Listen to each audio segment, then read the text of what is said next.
आणि आता एक महत्त्वाची बातमी आहे. तुमचं नाव SIR मध्ये आहे का? म्हणजेच आता यापुढे ज्या निवडणुका होतील त्यामध्ये तुम्हाला मतदान करायचं असेल तर तुमचं नाव SIRच्या या नव्या यादीमध्ये असणं आवश्यक आहे. तुम्ही तुमचं नाव SIR मध्ये नोंदवलंय का याची आजच खात्री करून घ्या, कारण महाराष्ट्रातून तब्बल 2 कोटी मतदारांची नावं गायब झाली आहेत. याचा नेमका कोणाला फटका बसणार आहे, राजकीय समीकरणं कशी बदलणार आहेत हे आपण पाहणार आहोतच. पण SIR मध्ये तुमचं नाव असेल आणि जर नसेल तरी पुढे काय करायचं आपण पाहूयात एक सविस्तर रिपोर्ट. SIR मधून महाराष्ट्रातले 2 कोटी मतदार गायब. मतदार घटणार, राजकीय समीकरण बदलणार. SIR मध्ये नाव नसेल तर पुढे काय करणार?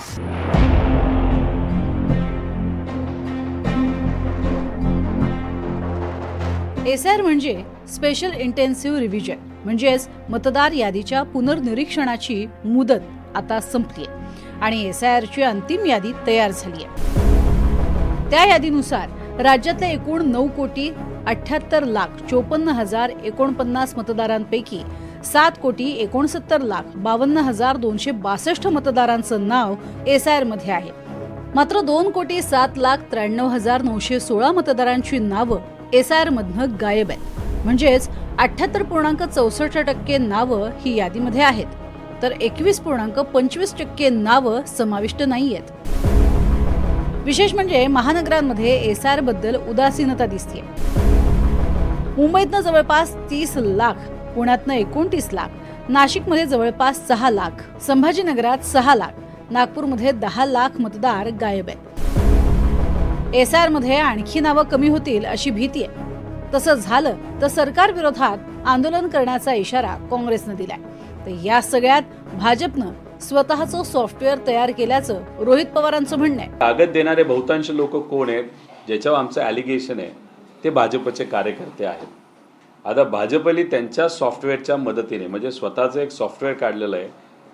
हा मतदार आपल्या विचाराचा का विरोधातल्या विचाराचा का संदिग्ध, आणि ती यादी घेऊन ते त्या BLO बरोबर बसतात आणि BLOनी समजा काही लोकांना डिस्क्वालिफाय केलं असेल तर मग त्याच्यामध्ये जर भाजपच्या विचाराची लोक असतील तर लगेचच तो भाजपचा कार्यकर्ता तिथं बसून सगळे कागदपत्र जोडून घेऊन त्याला क्वालिफाय करतात त्या मतदाराला. SIR मध्ये संपल्यानंतर आता त्या संदर्भात आमचाही अभ्यास सुरू आहे. जे मतदार कमी झालेत त्यातले मॅक्झिमम मतदार हे शहरी भागातील आहेत आणि शहरी भागामध्ये SIR राबवताना अधिक लोकांना त्या ठिकाणी लावण्याची आवश्यकता होती आणि त्यामुळे नेमकी ही 2 कोटी मतदार असे कमी झाले.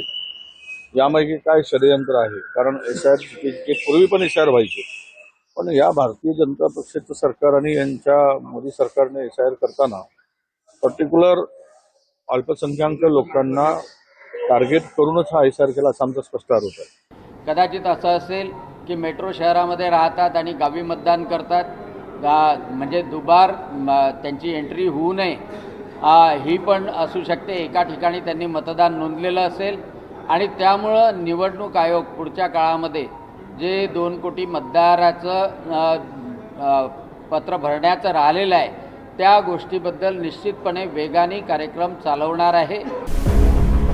महाराष्ट्रातनं खरोखरच 2 कोटी मतदार गायब झाले तर महाराष्ट्रातलं राजकीय समीकरण सुद्धा बदलण्याची शक्यता आहे. अनेक ठिकाणी काय होतं की दुबार नावांची मतमोजणी होती. थोडक्यात का असं गृहीत धरलं आपण की महाराष्ट्रातल्या ग्रामीण भागातली मंडळी मुंबईमध्ये काम करतायत, ते महापालिका निवडणुका वेगळ्या, जिल्हा परिषद निवडणुका वेगळ्या यायच्या, तेव्हा अनेकदा दोन्ही ठिकाणी नाव असलेले मतदार त्या दोन्ही ठिकाणी मतदान करण्याच्या घटना मागच्या काळामध्ये पुढे आलेल्या होत्या.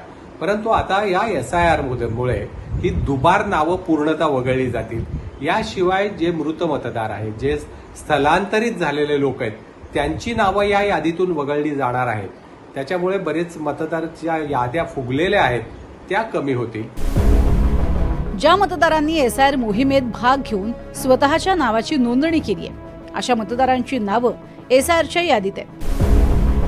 24 ऑगस्टला SIRची प्रारूप मतदार यादी जाहीर केली जाईल. त्यामध्ये तुमचं नाव आहे का ते तपासता येईल. त्यानंतर तुमचं नाव नसेल तर पुन्हा तुमचं नाव मतदार यादीत समाविष्ट करण्यासाठी 23 सप्टेंबर पर्यंत मुदत देण्यात आली आहे. 24 ऑगस्ट ते 23 सप्टेंबरपर्यंत पुन्हा ही SIRची प्रक्रिया सुरू असेल. त्यानंतर 27 ऑक्टोबरला SIRची अंतिम यादी जाहीर होणार आहे. तुम्हाला सजग मतदार म्हणून कर्तव्य पार पाडायचं असेल तर 24 ऑगस्ट, 23 सप्टेंबर आणि 27 ऑक्टोबर या 3 तारखा नक्की लक्षात ठेवा. Bureau report, NDTV Marathi, Mumbai.